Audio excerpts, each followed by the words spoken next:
Hi everyone from John's Model Works. Today we're working on my Fine Molds Millennium Falcon, and it's time to do some detail painting, specifically the weathering and the dirtying up of some of these recessed panels like this one here that we're going to show you today.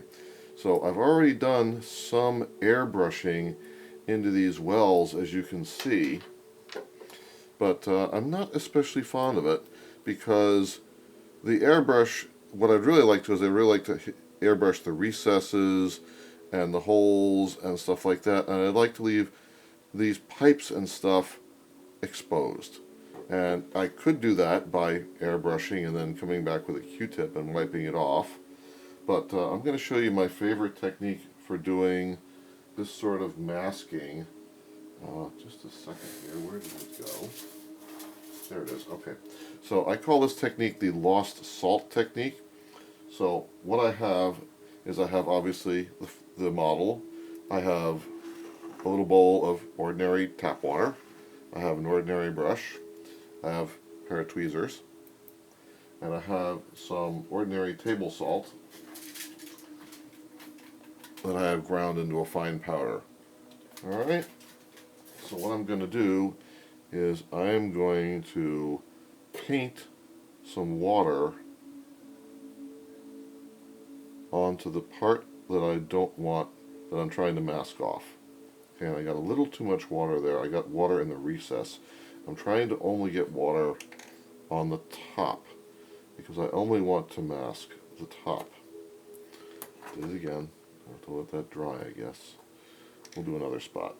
Okay, so we'll do this spot here. That's a bit easier. So I have some water on the spot. Now I just come along with some salt, and I'm just going to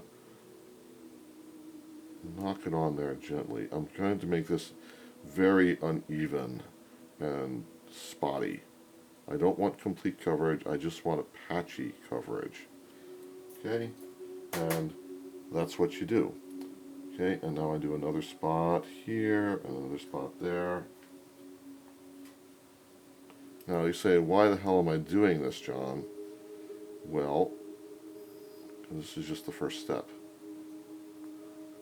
The next step is to let all this dry, and we'll get there in a little bit. You let all this water and salt dry. It'll take a few hours, but that's okay. And it's okay that I'm getting salt all over the darn place.